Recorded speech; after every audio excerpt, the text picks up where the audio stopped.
Maybe you're weighing the moral pros and cons, but let me assure you that, oh my god, shoot me in the goddamn face! What are you waiting for? Welcome to episode 19 of the Analog Sticks podcast, where this week we're shooting and looting our way through the vast world of Pandora in Borderlands 2. Let's go!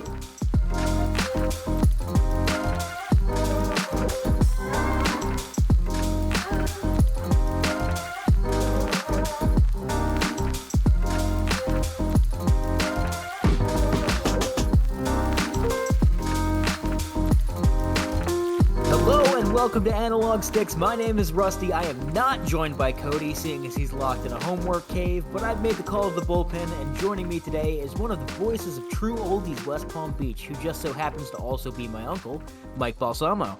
How are you doing today? Good to be here. I'm impressed that I'm coming from the bullpen. What kind of specialist would I be? I don't know. I feel like you're the guy. You're the Wandy Peralta, or not even. You're Clay Holmes when he can't find the zone. I could work with that. The unstable reliever. There we go. Yeah, I want to be a lefty powerhouse that looks pretty good for about 8 pitches and then just gets shelled. I don't know if you have the thighs to be somebody like a Clay Holmes, though. That's my only concern there. My calves are way bigger. I might give you that. So today we are going to be talking about Borderlands 2. This is a game we're both somewhat familiar with, I'd say, moderately. No, of course. We go way back in Borderlands 2. You taught me everything I know. Before we get into the whole conversation, I thought a preface would be good. We can go ahead and get into it, but before we do, some people may be wondering why I chose to bring you on the podcast today, and there's actually a story that goes with that. This game launched just before my 13th birthday. Believe it or not, that was a decade ago. So I was in my prime age to enjoy a game like this, and you being the cool uncle got it for me 3 months after my birthday. And I'd like to know, what made you think that this was a good game to get for 13-year-old me? Well, I didn't care about your age. It didn't bother me if there was some violence and some weird stuff. So I heard about this game online, and I thought the concept looked pretty cool. And I never got into like Diablo or any of the other kind of looter games. So yeah, I figured it'd be, the game was great, but it'd be so much better with someone else playing with you with their own skills and stuff like that, getting to see new characters, help with bosses because I was getting killed. So I picked it up for, I think, for maybe like 10 or 15 bucks at the time, mailed it to your house. And next thing I knew, you were way better at it than me and showing me a bunch of stuff I had no idea about. Yeah, it sounds about right. I'm sure you're going to be doing that soon with your boy. Well, I'm hopefully he gets better, than me like you did at games and can actually, carry me. I'm trying to remember back then. I think your first character was a Salvador. You just wanted to be the tankiest character Yeah. you could find. And you still found a way to die repeatedly. It's great. Yeah, he looked awesome. I don't even think I knew about how to use the special moves at that point. I was kind of just going around, wasn't even double barreling. But no, I was definitely a Salvador to begin with. But I've since graduated to other styles of characters. But yeah, he was my original. I think you used Zero. We used to do some pretty heavy damage. Oh yeah, in case you guys don't know, my favorite style in any game is run up and stab it in the face or punch it as hard as you can. And at the time, this was before the DLC characters, Zero fit that niche pretty well. So I was thrilled to be stabbing and punching my way through. Yeah, and I was an idiot, and I'm a big sniper guy. And so I was basically just sitting back, sniping people, not taking any damage, not, like I said, not even realizing I could use 2 snipers at once if I wanted. But that was me, and you'd go in there and do the dirty work, and I'd sit back and pick up loot. That sounds about like what it was when we were playing at 2 a.m. when I was 14 and should probably be sleeping. Yeah, exactly. One thing I really do want to get into with this game is the story and the characters. We already touched on 2 of the Vault Hunters. But without getting super spoilery and ruining the plot for somebody who hasn't played the game yet, I'd love to hear your thoughts on the actual story of this game. I know that's not your favorite part necessarily, but do you think the story holds up and does it resonate with you at all looking back? No, I think the story is great. And this is, again, like, I probably played through the game 5 times, before you started playing with me, and I had no idea what was going on. It was just out there to shoot, get loot, explore every toilet bowl and refrigerator that I could find, looking for new green weapons.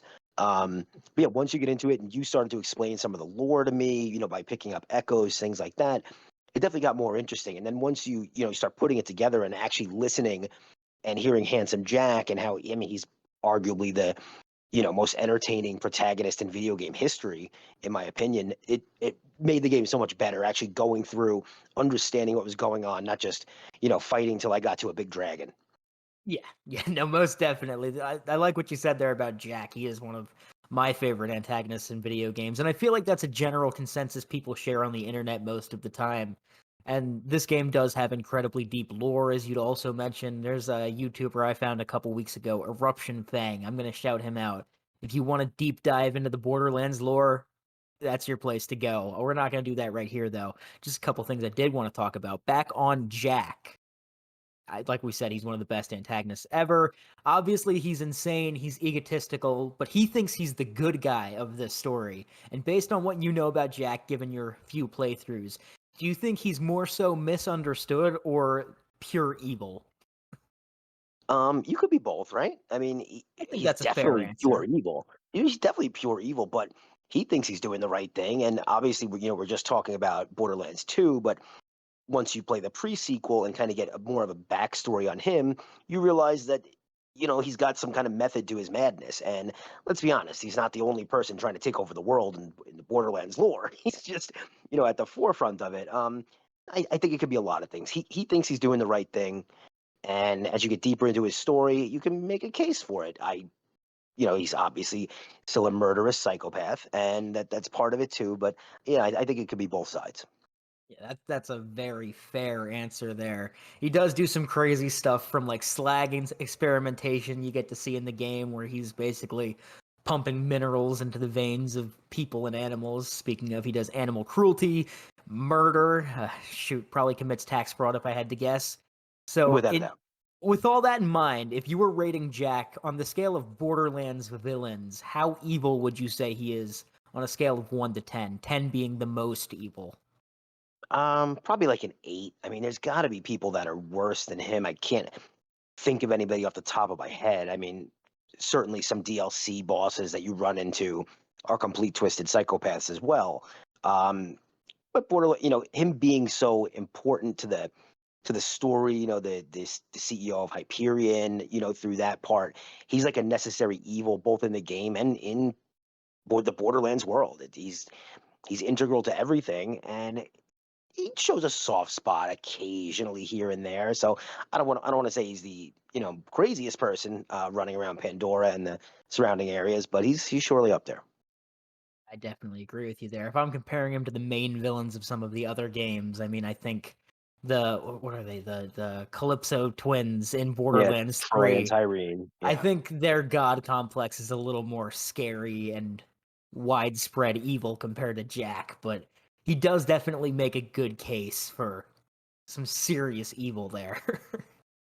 Yeah, and like you said, some of the other DLCs, you run into some absolute, like the DLC in the Krieg DLC from BL3. I don't know if you got through Mhm. that one, but that guy, he's a crazy doctor experimenting on people. That's pretty messed up too. So Jack's not alone here being crazy, and to be honest, most of the Vault Hunters have some pretty sketchy backgrounds as well. It's not like there's really no gems of people in this story anywhere. I mean, I guess maybe Roland and Mordecai, but they were, soldiers and whack jobs in their past lives too. So it's hard to hate on anybody in a game where everyone's crazy. Oh yeah, that's one of the biggest things we need to touch on there. You did bring up the Vault Hunters, and a lot of times people will say that good heroes only as good as a villain or as their antagonist. I feel you can make the same case that good antagonist is only as good as the protagonist. So let's talk about those. The 6 playable Vault Hunters in this game. There's Axton, Maya, Salvador, Zero, Krieg, and Gage. Of these heroes, we've already said you've played as a Salvador, but you've evolved a little bit. Which one of them is your favorite? Not necessarily to play, I guess to play as, and why? Well, my favorite's Axton. There's a recurring theme through all my Borderlands playthroughs is that I need help at all times. So I always find the character that has in his case, it's a turret. I like Roland in BL1 because of his turret. I like Jack in the pre-sequel because of his doppelganger. So I need some DPS help. I need some res help. But I really just fell in love with Axton. And I know, scouring Reddit or the internet, everyone's saying, you can't beat the game solo with Axton. He's, one of the worst solo characters. I never found that true. And I really liked using his turret to exploit things, get it into areas where I didn't want to go, and then using guns like the Kerblaster, which with his grenade perks, you can kind of just throw the turret and start spraying Kerblaster bullets around the room or rockets, and next thing you know, there's 50 grenades on the ground, and I'm just sitting back, relaxing and enjoying it. I've played some of the other Vault Hunters too, and especially in 2, I really just stick with him. I really am not a huge fan of any of the other ones play-wise as much as I am with Accident 2. Yeah, my favorite when you're playing as Axton is we'll be doing something normal. You hear a bunch of explosions. Oh, I just blew myself up. Come res me. Every time, never fails. You're the king of blowing yourself up. Yeah, I'm a big grenade damage kind of guy, and I've always got, a lobbed bonus package or a homing bonus package, so I'm throwing those while shooting the Kerblaster, and it must be annoying to play with me because there's just always 40 grenades going off in your headset. It's not as bad as my dad, who takes 20 minutes to look at every green gun. That's always fun. Yeah, but there needs to be a balance between you and him. You run straight to the objective, and your dad searches every toilet, and like If there's got to it's be somewhere in between here. Yeah, if it's not blue or purple, I'm not gonna stop. If it's not orange, I don't care. I'll just keep running. But personally, I think that all of the Vault Hunters have their merits. Like you said, I'd played Zero at first because, melee. But when they came out with Krieg, I fell in love because he is both melee and tanky, whereas Zero is more stealthy and melee. Not necessarily big fan of stealth. I like running right in the middle of things. Blowing myself up is fine as long as I can kill everything else. And Krieg has this thing where when you get to low health and you kill something, it sends you all the way back to full health, and it's perfect. Flawless gameplay loop. I also remember you playing briefly as a Gage, the Death Trap. I think you enjoyed that one for a little bit. When the DLC characters first came out and we were playing together, I was Krieg, you were Gage. Yeah, I did like Gage a lot at first, and Gage to me ended up being the one that the internet was actually right about. I feel like past level maybe 35 or 40, it's really hard for Death Trap to get anything done for you. And like I said, I need that help. So I liked it at first, and then as you play more and more, and you make your way into Ultimate Vault Hunter mode, Death Trap doesn't do all that much. And one thing that annoys the heck out of me is the animation when you launch Death Trap. It takes up the whole screen and blocks your screen for a second.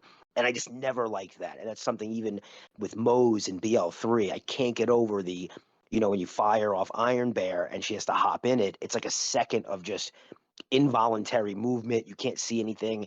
And that ended up turning me off of her too. At first, she's great being able to just send that thing out and do some damage. But yeah, after a while, it's like, oh man, like this thing's not really rezzing me. It's not killing anything. I'm kind of on my own here. Yeah. No, I hear what you're saying. That does make it a little less fun when you're just getting your ass kicked repeatedly. How familiar would you say you are with the backstories of these characters? Obviously, we've seen some of them explored more so in BL3, particularly Krieg and Maya, and Zero as Uh, well. Maybe 35, 40% of probably what I should know, considering how many hours I have in this game.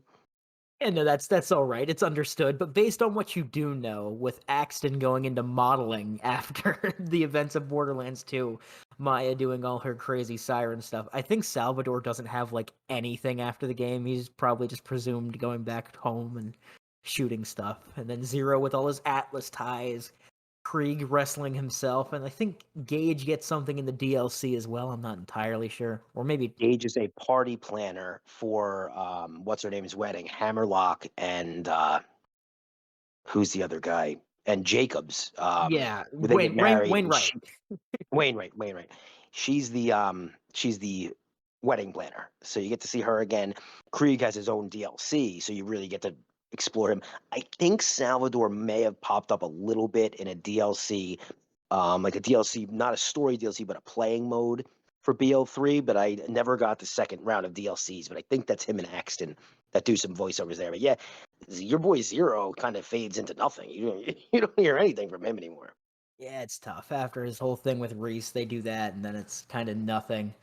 But based on what we do know as far as the backstories of these characters and what we do see out of them personality-wise, if you're to rank them 1 to 6, who's at the top, who's at the bottom?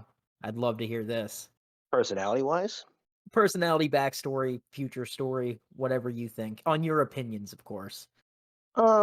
Geez, that's tough. Wasn't expecting to get in that deep. I would probably you have to go Maya as the most in depth. I mean, being a siren and everything that goes along with that. Maya has to be the deepest character. I would say Axton second, maybe just because I like him so much, but something about him being like the former warrior and his ties into that kind of worked for me. Um, Gage has a kind of enticing story as well, being I think that Death Trap was like a science project that she Yes. put together, and yeah, and like now she's out, killing the world with it. Zero, I think, for his anonymity and like the mystique behind him helps. Even though you may not know that much about him, the fact that you want to makes him an intriguing character. I'll put him fourth. Who's gonna be last? I don't know. Between Krieg and Salvador, I mean. Yeah, I guess Krieg has to be fifth then, and Salvador would be last. I mean, Salvador really all he does is grunt and fire off, double rocket launchers. That's pretty much the depth I feel like we get of Salvador. Krieg, maybe I should have had him a little bit higher, but I wasn't in love with Krieg. And as you play through two, especially, and don't get into the later games, he's really just a mutated psycho. That's what he is, and there's not many voices. I mean, all you hear is salt the flesh and stuff like that. I mean, he's a little one dimensional. Meat bicycles and all that fun stuff. Exactly. Based on what I know about the lore, I don't want to dive too deep into it, but they really do flesh out Krieg quite a bit. They give him like a whole big backstory on how he became the way he is, wrestling with himself. Zero has that same kind of mysterious story, like you're saying. Salvador's basically some Hyperion guys showed up, he killed them, and it's like, that sounds like fun, vault hunting. And then Maya, there's the whole thing. She came from the planet she went back to, exposed a corrupt government. There's that whole thing. And Axton has like the hero complex where he literally put troops in danger to save them or whatever, and that's always a fun thing. I Yeah, don't of want to have to course. dive. We could talk about the Vault Hunters themselves probably for the whole length of this episode. I don't think we have all that much time. It'd be cool, but nobody's going to listen that long. Yeah, One I'm very last busy. group of characters that I want to talk on are the NPCs, and there are a ton of very well-written side characters in this game, from Crazy Earl to Marcus to Tina to Tanis to Scooter. With all that in mind, give me all of your opinions on Claptrap. Claptrap is probably my favorite thing ever in the Borderlands universe, and I feel like I'm probably in the minority in that sense. I get almost personally annoyed when I see people online talk about how annoying Claptrap is. Claptrap's not annoying. He is the best. And your introduction to him as you start the game, he's like they go back and they talk about how much they hate Navi from Zelda games and things like that, like your companion and the person kind of getting you into the game. Whereas I thought Claptrap was the perfect entity to bring the Borderlands world to you. And not only that, he's freaking hilarious. And I love everything that he does. Yeah, Claptrap for me, like I'm not a Funko Pop guy or any of that, but if I was going to get a Funko Pop, it'd be Claptrap. I need one of those on my desk.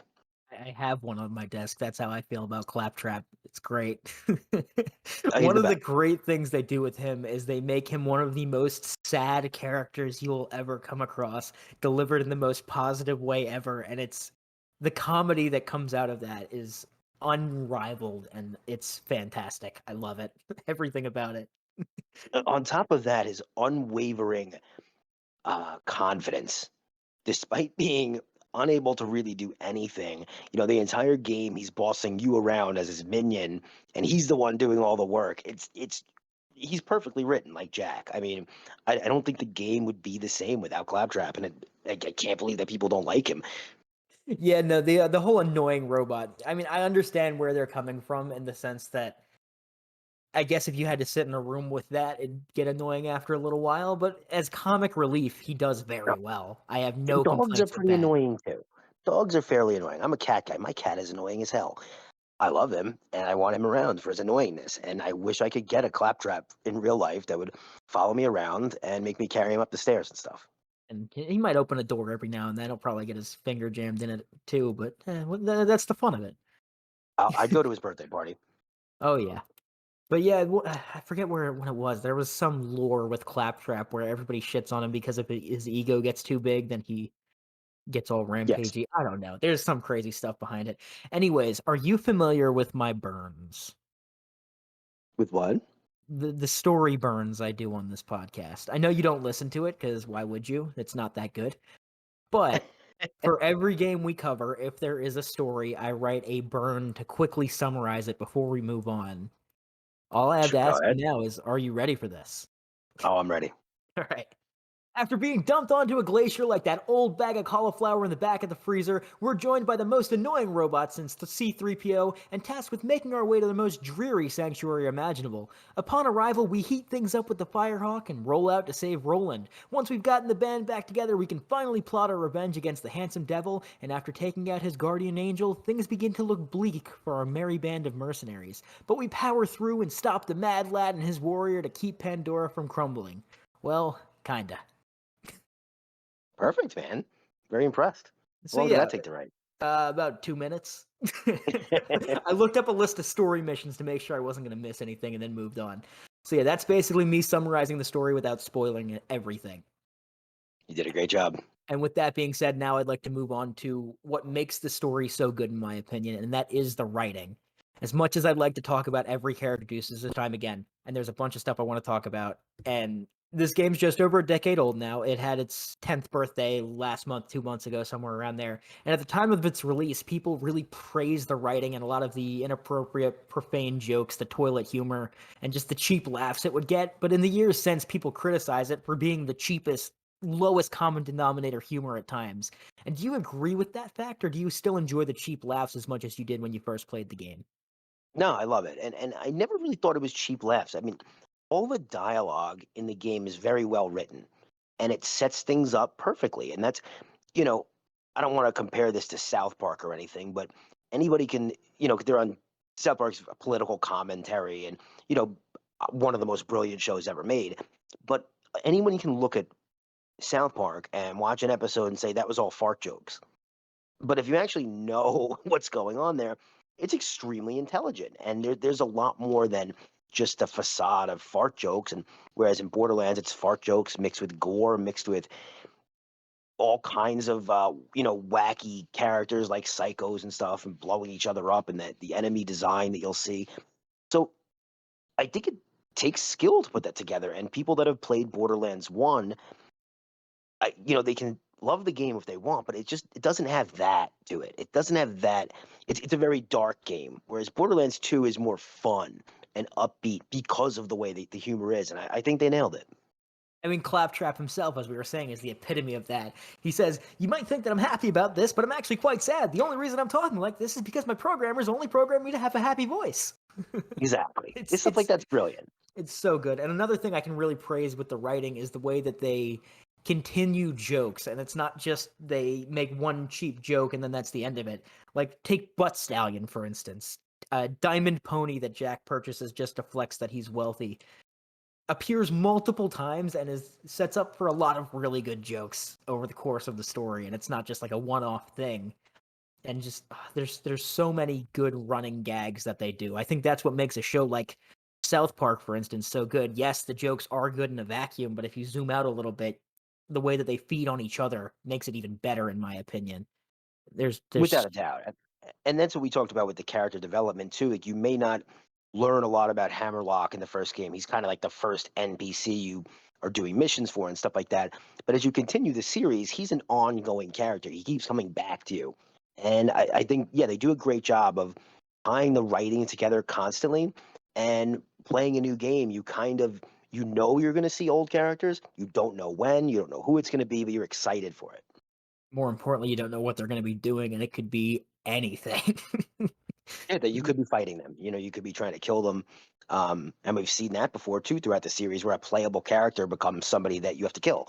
So it's that they do a good job of keeping you on your toes, especially with the characters. It's really good the way they do that. Another thing that I think goes really good with this is that it's not just a vehicle for the gameplay, it is its own independent thing, which is why I think that the Borderlands movie is that still going? Did they cancel that? I don't know. I feel like it I was heard pretty that deep in the production. Twitter, I heard the Twitter page hasn't had an update in like 18 months, like something really bad. It's in post production, everything's shot, but who knows where they're at with it. I feel like it could be good because the narrative is always good in a Borderlands game. But another thing that's usually pretty good is the actual gameplay itself. This game, like any first person, it controls like any other first person shooter, but instead of just mindlessly blowing people's brains out, there's also a ton of RPG elements. Each character has their own independent skill tree. There's a leveling system, the seemingly arbitrary badass ranks, and most importantly, there's that massive loot pool we've mentioned a couple times with all sorts of crazy weapons, shields, grenades, and modifiers that make the gameplay more immersive. Now, I know that what keeps you playing more than anything is the actual loot, not necessarily the story. But what's your favorite aspect of this game, and why would you say it is that loot system? Yeah, it's a very well, going back to it being, first person shooter. I love first person shooters. The problem is I'm terrible at them. And I can't begin to hop on a Call of Duty lobby and, hope to not have a 340 kill death ratio. It's bad. So it made the genre more accessible to me, playing kind of a cartoony game a little bit in a sense. I was a huge Halo fan, and I know that the Halo heydays are kind of before you were around, but I played Halo for hours and hours, and it was kind of cartoony. You're using laser guns and stuff like that, opposed to what 95% of shooters at the time were was bullets, boots on the ground using AK-47s and stuff like that. So I really like that aspect. I like that if I find a gun, and one of the first things I told your dad is you can't just look at the stats on a gun. You have to use it because it might shoot flaming pumpkins that move 2 feet per second. It might shoot a spinny laser beam. You really don't know what you're getting until you mess around with it for a while and see if it works for you. So that for me, the fact that I keep coming back and here's a new gun and it's, oh my God, it's orange. I only have one other orange gun. Oh, but this gun sucks. But here's a blue that I found that I absolutely love. And I think you're not going to find two people that love all the same guns. People will rave about one gun and I'll hate it. And then I'll show them a purple and they're like, who uses purples? Well, I do. I love this gun. So the fact that you really never know what you're going to find in that game makes it so much more interesting to me. That's very eloquently said. I respect that. That's that all that radio experience coming to fruition. But Yeah. the loot And system now is I'm talking about stuff I like as opposed to oldies music. So that's always fun. hey, Rolling Stones have some merits, I'd say. No, Yes, they but do. with that loot system, like you're saying, there's so many unique weapons that aren't just AK-47s, like you're saying. I mean, you have stuff like the Kerblaster, which shoots grenades, but not like a grenade launcher. It shoots grenade bullets that explode. And then there's also stuff like the laser guns in the pre-sequel, and all sorts of different crazy sniper rifles. And like, I forget what it was. I found some legendary sniper rifle in orange a while back, and I'm like, oh, I got this really cool sniper rifle. Look at how much damage it does. It didn't have a scope. So you Yeah. couldn't aim it. It's like, oh, come Oh, they on. definitely, yeah, they set you. There's some of the weapons are gags almost. Like, have Ah. fun using this gun. But then there's stuff like the Infinity pistols where it's just like this isn't even fair. No, they do a great job with that. And that's, depending on your play style, certain legendaries are not good for you. And you might be better off with a purple or a blue that plays the way you like to play. I'm terrible and I'm going to miss a lot. So even like rocket launchers in that game, some people swear by them. I'm not good at hitting people with them unless I'm really close. And that goes back to the blowing myself up, like I think you mentioned that I do quite often. But I seem to find my way with high magazine and high bullets in general. Another reason I like Axton, he's got bullet regeneration, things like that, to keep my play style, to keep it working for my play style. And that's kind of why I flock to characters like that, because they always seem to have the perks that I need to do the most damage and to hang with better players like you instead of wasting everyone's time and going down every 2 minutes. I mean, you still do that, but at least you're still causing explosions that can kill some stuff in the meantime. Personally, one of my favorite moves is to take one of those rocket launchers that you say you blow yourself up with when you do go down, because there is a second wind feature where you don't instantly die. If your health bar goes to 0, you crawl around like you would in Call of Duty Zombies, and you basically have a set timer where if you kill something, you come back up. I would take the rocket launcher when I'm in the down state and just aim at the ground and shoot whatever's in front of me and hope for the best. And there's so many different play styles like that work really well, and it creates a unique experience for everybody. And I think that's something that you don't see in a lot of other games, like a Call of Duty, for instance. And other than all like the loot and the different guns, how would you say the mechanics of this game compared to a more realistic first-person shooter like a Call of Duty or even a Halo, for instance? I think for that time period, they were phenomenal. I don't think that there was games doing it better than they were, and I think that's why it works. I think that's why it's built this massive fan base over the last, 14 years or whatever since Borderlands 1 came out, because you do feel like you're playing a first-person shooter. It's not some wonky game where you can't aim and you're kind of just shooting at the wall and hoping that stuff sticks. It's still a really good game, and then once you get to Borderlands 3, it's like, wow, this game is fantastic as a first-person shooter. So they're not skimping on the engine here for by any means, or the gameplay. That's one of the things that brings me back. If I didn't enjoy the actual running around and shooting, I wouldn't play it just for loot. Yeah, no, see, my dad, on the other hand, could sit there, oh, there's a loot system. I'm going to put 200 hours into this game, even though it's absolute garbage. As far as Oh, the without a looter doubt. aspect of this game, though, how would you say something like the loot pool compares to something like one of those massive games like World of Warcraft or anything else with a super big loot pool? Like maybe even another shooter looter like Destiny. I don't know if you've dabbled with that at all. But I've you played more have. Destiny than I have WoW. But one thing I'll say is the loot pool is overwhelming in Borderlands. I feel like, by the time you get to Borderlands 3, they're dropping legendaries every 5 seconds. It's not the case in the earlier games, and you might get one legendary a playthrough, especially early on.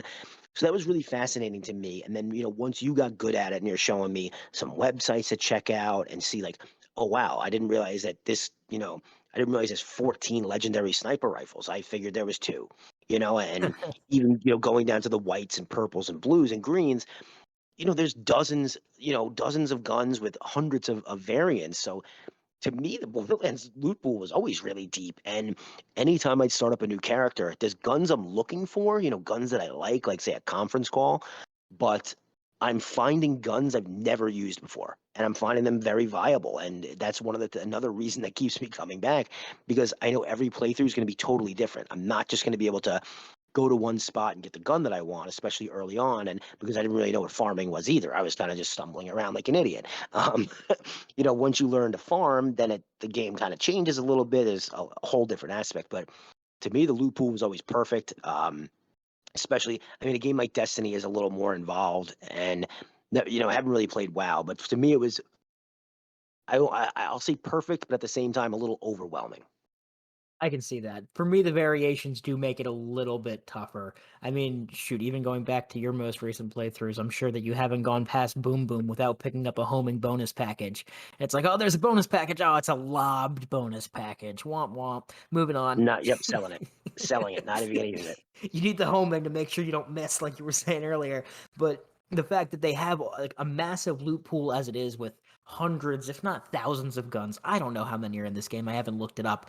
Each of the legendary guns, the orange, even probably some of the blues, they all have different variations where they do slightly different things that can cater to all those different play styles. And I played a lot of World of Warcraft when I was younger, for instance, and that was not the case in that game. The flavor text wasn't nearly as interesting, and if there was any, and then each gun or each weapon you were using controlled like a battle axe or a sword or a Mhm. bow. Everything was the same. It's just the numbers are different, and it might have an elemental ability attached to this one. And I think that this makes this game a lot better than something like that, for instance.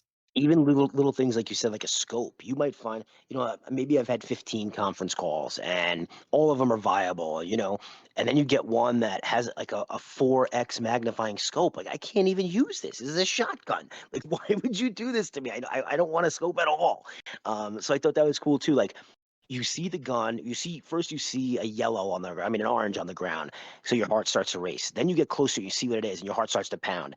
Then when you actually go to use it, because you really still don't know what you're getting, and it may be completely unusable, or it may be the best version of that gun you've ever seen.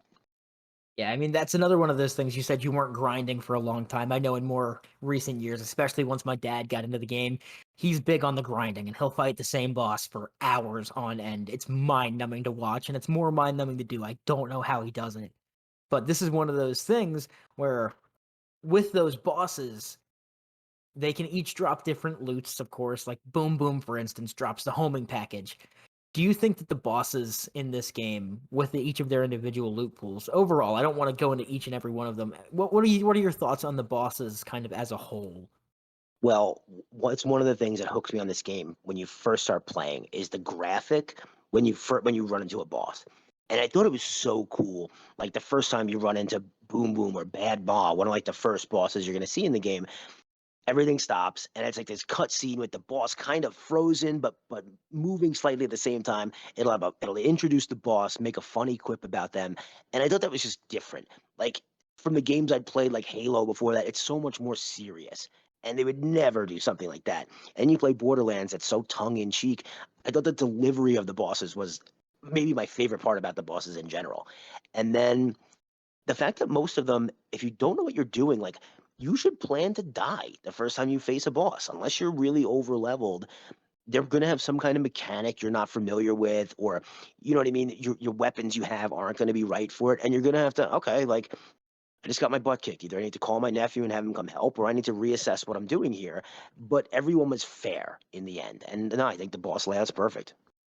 Yeah, it's one of those things you're talking. It's not quite like a Souls game or anything, but each boss will have unique attacks where you have to learn what you're doing. And if you don't know, you're not just going to stumble your way through it. You're going to have to learn their attack patterns and make it work. Like the first boss, for instance, Boom Boom, they have this giant. I don't even know what could you call it a turret? It's just a big gun that they sit in. And if Yeah. you get hit by the big gun, you are going to die. You have to find shelter and figure out like windows in between the shots to shoot, or else you are going to get killed. And I think something like that makes everything more engaging so much. I know that you can't get past the exploration and stuff like that. Some of the backtrack is a little tough, but you do have to learn the bosses and actually master each one in order to progress past it. And then you can farm it 400 times for a homing bonus package. Well, I grew up on Mega Man, the Nintendo version, and that's what Mega Man was. You'd get to the boss, and that was it was hard enough just to get to the boss, but then every single boss is going to be different, and you've accumulated weapons before that. Like, what weapon do I use on this guy? This was before the internet. It was trial and error, man. And you died a lot. There may be a And hint in the instruction manual, but that's the most you'll get. yeah, it was hints on the schoolyard. You know what I mean? Like some fourth grader would tell you about using Razor Man's weapon, whatever it was. But you were going into these things preparing to die, and I like that about Borderlands. Like I said, I'm gonna die on level at least the first time, probably. If you're 4 levels below the boss, you're probably getting smoked. So you've got to prepare. You've got to be on level, and you've got to have weapons that are gonna do the correct damage, especially later. I was never big in the elemental play because I never got too far. But once you get into the ultimate vault hunter and stuff like that, if you're not playing with correct elements on your weapons, it's not going to be fun. I mean, you're going to get your butt kicked a lot. Yeah, you're trying to burn what are they? A loader? That's not going to go well. You're trying to No, corrode a psycho. Good luck. exactly. Just stuff like that. All the RPG elements, stuff like elements, for instance. I feel like they kind of go not by the wayside because they are heavily used, but they go unappreciated a little more than they would in something like a true turn-based RPG, like a Pokemon or something like that. But I think they are a very big part of this game, and one of the things that do make it so great. As far as other underused abilities or RPG elements, I'm trying to think off the top of my head. There's also like the shields, which are the closest thing we get to armor. They don't get like full sets. You can do some character customization and stuff like that. There's also stuff like the badass ranks. I'd love to touch on that real quick. What are your thoughts on this? Basically, for playing the game, you can accumulate milestones where it's like, oh, you shot 500 psychos in the head, now you get a badass point. Do you think that that adds to the gameplay enough, or do you think that's a system that they should have maybe fleshed out more? Um, I think for someone like you're a completionist, and I'm pretty sure you platinum this game before. I've never had the drive to platinum games. It's just not what I'm gonna do. So for me, it was fine. Like I'm the kind of guy who likes to play GTA for a few months and then go check my stats. Oh crap, I've been arrested 40 times. I've crashed a helicopter 6 times. So I love the fact that like I didn't even probably realize what badass ranks were until I was playing the game for a year. So then to be able to go through and see all these cool stats, like oh, I've sniped 15 dudes while airborne. Little things like that. You're just like, I wasn't counting this. I had no idea you were counting this either. But it's super cool that you're doing it. like I said, not a completionist. So it didn't matter that, I needed to, run over 40 more bandits with a vehicle or something like that. I was just out there to have fun. And, every month or two you check back in and say, oh, wow, that's pretty cool. Look what I did. And then you have 4,000 badass points you have to redeem, each of them giving you a 0.2% multiplier, 0.02% multiplier to your reload speed or something. I think it's a And I do nice. think, What were you I do saying? think I Go was going ahead. to say they never end. Like even like when you like I think at a certain point like you're getting 0.0001%, but like if you kept playing forever, you can keep going up. Like there's no cap on it. So that was kind of a cool touch too. Yeah, stuff like that's just so neat. I think it's a really nice way to reward players for doing stuff like that instead of something a little bit different. Instead of something different, like I'm trying to think bad examples of completion rewards. Like Breath of the Wild, when you get all 900 Korok seeds, I don't know if you know this, you literally get a golden piece of shit as your reward. I think Oh it's a yeah, it's an nice internet. little thing to reward players for doing absurd challenges, because not all the stuff is just stuff you're going to stumble into while you're playing the game. Some of it's very specific, like kill a skag with your vehicle upside down, for instance, and Yeah, it's like some of it's absurd ridiculous. stuff like that. Yeah, it's ridiculous. And for me, it added to it too because you can tailor what you put the points into. So I love fire rate, reload speed, and grenade damage. So I'm just stacking those, every kind of perk I can get, elemental damage, stuff like that, maximum health, I never touched. So I was able to just stack what I like to do. And the reason you're playing Borderlands is to be OP as hell and be able to destroy everything. And through that system, you're allowed to increase your ability to destroy everything and be OP as hell in the areas you want. That's another thing. One thing I feel like makes the progression in this game feel so rewarding is the fact that the better you get, the more is happening on screen. Like you, for instance, will throw out 2 or 3 homing bonus packages with an 8 multiplier where they do the mini grenades, and then you've got your turret out shooting all sorts of stuff, also throwing grenades. It is chaos on the screen. I'm shocked the PS4 is capable of running it. And it just feels like, oh yeah, I am good at this. And that's an awesome feedback that you can get that way. Oh, I'd be playing with you and your dad as a threesome group, and yeah, I'd throw all 12 bonus packages, throw my turret, and go to the bathroom and come back and see what happened, and just hope you guys are still alive. Yeah, sometimes we would be, sometimes we wouldn't. I'd probably be at the end of the level by then, just running Exactly. through. Ugh. Do you have anything else you're dying to get off your chest about Borderlands? Any opinions you just need to let out? I do have one, and I know that this is semi-controversial these days, but Go for it. man, Borderlands pre-sequel is just as good as Borderlands 2, if not better. And I know that that's blasphemy in most Borderlands circles. If Borderlands the pre-sequel had the end game that Borderlands 2 has, I'd say it's a better game. I think they took everything that I liked from Borderlands.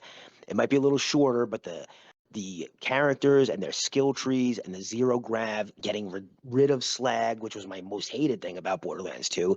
I think pre-sequel is a masterpiece, and it's my favorite in the series. And I know I'm probably the only person in the world who thinks that, but no, pre-sequel's where it's at.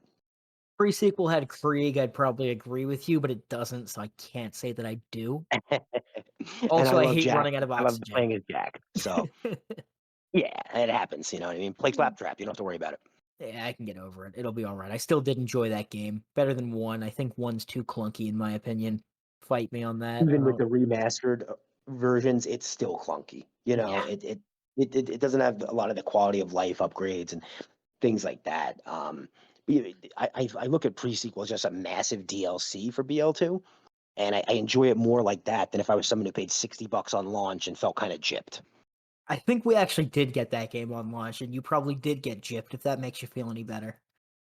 Oh no, I buy everything for $20 as game of the year. You know me. I remember try to. I remember having a pre-order for that game that I most certainly didn't pay for when I was like 14. So Could have been me. Could have been. Yeah, I think that might have been a Christmas present or something like that. probably. And I think we were both blasting faces. It was a good time. Anyways, I'm not going to hold you hostage any longer. Thank you very much for your time.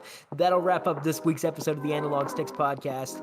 If you listening could like, comment, rate, review, follow, subscribe, engage in any way, I'd appreciate it. For myself, Rusty Nails, as well as my co-host for the day, Mike Balsamo, thank you all very much for listening, and we will see you next time. Bye-bye.